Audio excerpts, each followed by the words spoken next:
Hi, my name is Teresa. Welcome to my channel, and today we're going to talk about my anxiety.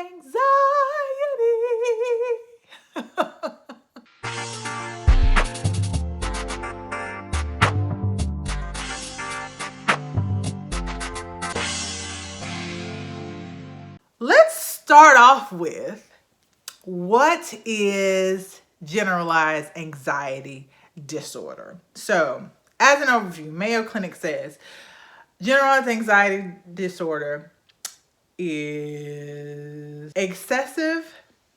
generally anxiety disorder is excessive, ongoing anxiety and worry that are difficult to control and interferes with day-to-day activities.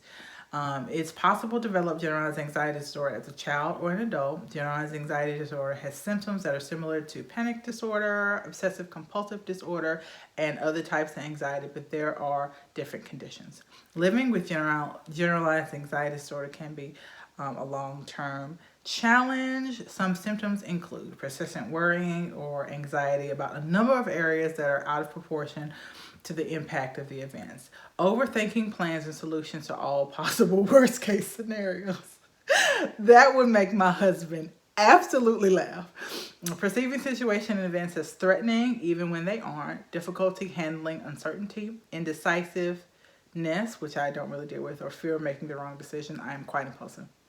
Inability to set aside or let go of worry, inability to relax, difficulty concentrating. Symptoms also include fatigue, trouble sleeping, muscle tension, muscle aches, trembling, feeling twitchy, nervousness, or being easily startled, sweating, nausea, diarrhea, irritable bowel syndrome, and irritability, which I deal with in spades. So, I'm anxious. I've kind of always been anxious. I was an anxious child. Had a couple of traumatic experiences that happened throughout my childhood that may have triggered my anxious thinking process. Without my anxious thought processes being challenged as a child, I developed into an anxious adolescent, an anxious teenager, an anxious young adult, an anxious wife and mom. And so it's something that I've known about myself. I sought help for before I was clinically diagnosed. Well, so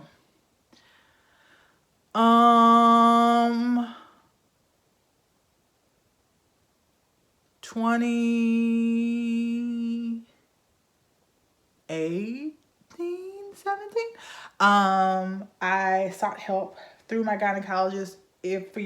For those of you who do not know, you can seek help for anxiety without going to a therapist. You can just go to your GP and be like, hey, I'm anxious. And they can be like, hey, I can give you something for that. And so I did that. First I went to my gynecologist just for a routine checkup, and I was like, hey, so I'm anxious. She was like, I can give you something for that. And she gave me, I think all doctors have a drug that they prefer. And so she gave me what she preferred. I never talk about the name of drugs when I'm doing a video, simply because I don't want you to go to your doctor to get the drug because I said it worked for me, or I don't want you to stop taking a medication because I said it did not work for me. I feel like sometimes people on the internet overstate their expertise. Sometimes doctors overstate their expertise. If something's not working for you, it's not working for you. And it's okay for you to be like, doc, this doesn't work for me. Can we try something else? But anyway, that did nothing for me. I wanted it to work. After about 2 months, I quit taking it though. I went to my GP and they were like, how are you feeling? And I'm like, are you anxious? I'm like, yeah, all the time. And the nurse was like, the doctor can give you some medicine. And I was like, yeah, I tried that, didn't work. She's like, there's more than one medication. I was like, oh, okay. And so she gave me another medication that worked, and it worked until 2020. I had no issues with the medication. Right around the time that I was diagnosed with a major depressive episode at the end of 2020. I was dealing with it when the anxiety medicine it wasn't effective. And so we played around with a few medications before I was like, this is not working. And then I was diagnosed with fibromyalgia, and they put me on something else. And I'm like, hey, this might help a little bit with your anxiety. It did not. And then I went to a psychiatrist, nurse practitioner psychiatrist, and she put me on 2 medications that made me horribly ill. That was the first time I'd ever had that happen, which is why I think today I've tried 6 different medications for anxiety and depression. So when I first started going to my doctor in 2020, about how I felt with the heaviness in my limbs and the issues that I was having with my gut and all of these other things. First, she was just like, well, maybe your anxiety medication isn't working anymore because it sounds like anxiety. There's a lot of overlap between anxiety and IBS symptoms. The fatigue that I was feeling could be anxiety and depression.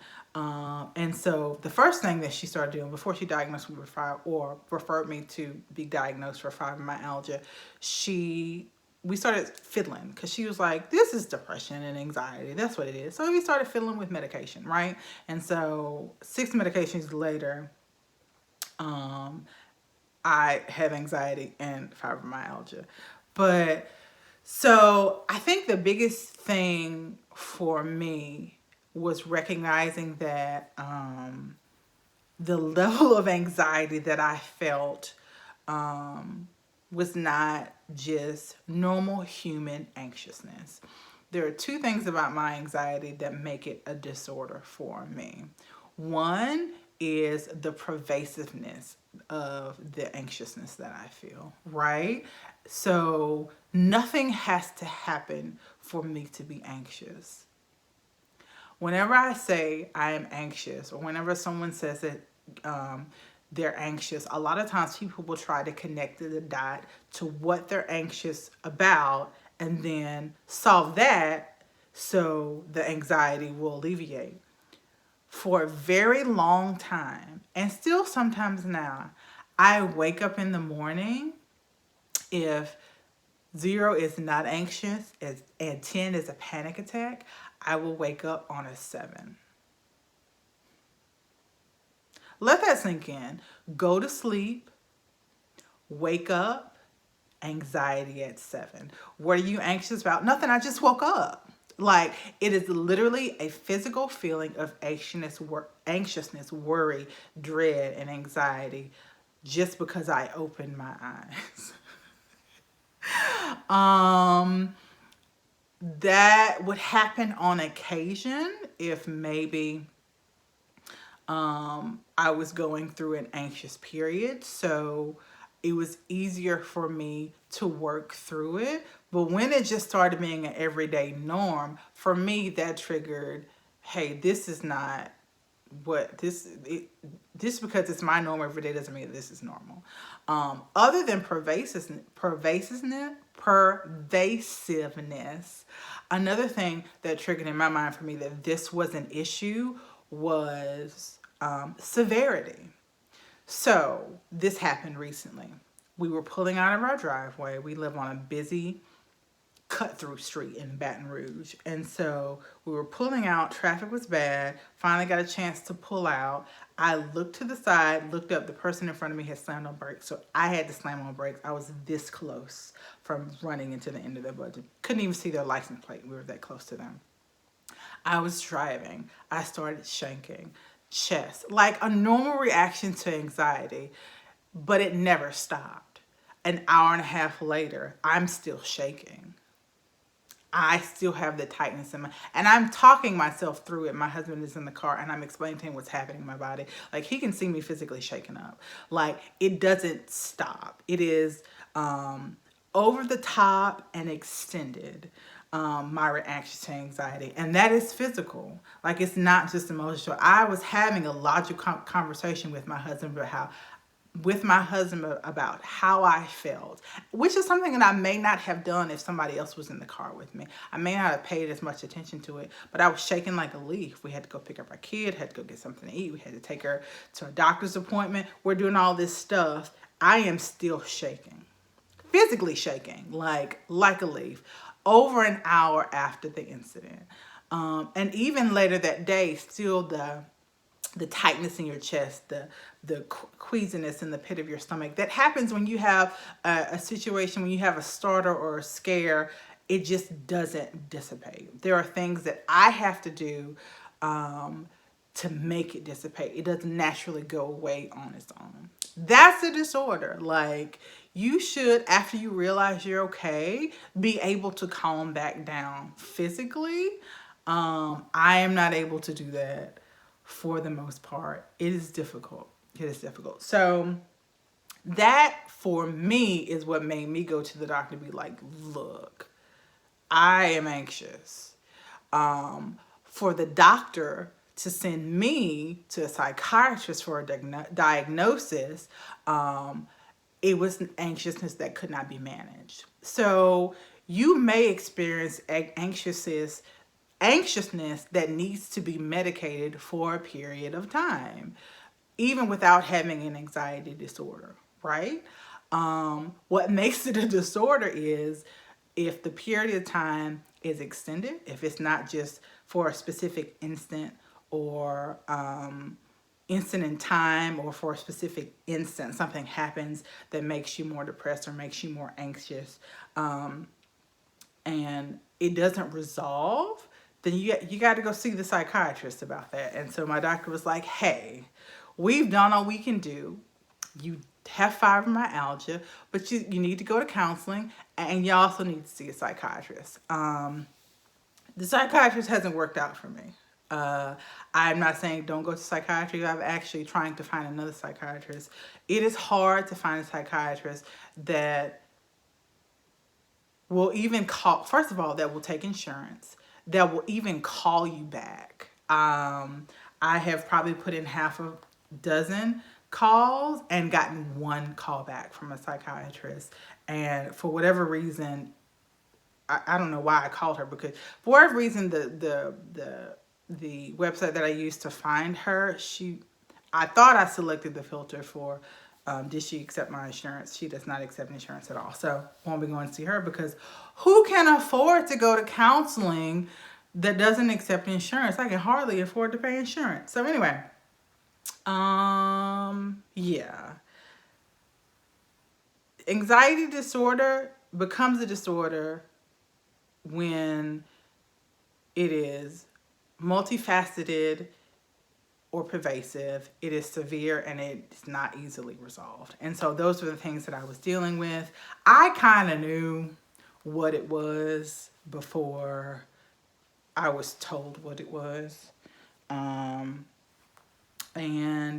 don't diagnose yourself, but also educate yourself. So diagnoses, when they do come, if they do come, aren't as earth-shattering. And at the time, I was in the throes of dealing with anxiety and depression. So they could have told me I had two horns going out of my head, and I've been like, yes, but how do we get them off? Now, knowing what I am dealing with when it comes to my anxiety helps me better prepare. There are 3 things that I deal with on a daily basis before I can even get into mom and get into wife and even get into being Teresa. I have to deal with the fact that I have IC. I have to deal with the fact that I have fibromyalgia, and I have to deal with the fact that I have an anxiety disorder. All those things are things that I cannot put on the back burner and not address. And so knowing what it is, being able to name it, gives me the tools to be able to address it in a way that I can make a lifestyle and not just a situational thing when stuff gets rough. So yeah, that's anxiety for me in a nutshell. Hopefully I did this in a way that made some sort of sense. If not, I'll do it again another time, or ask me some questions down below. I hope you subscribe, and I will see you in the next video.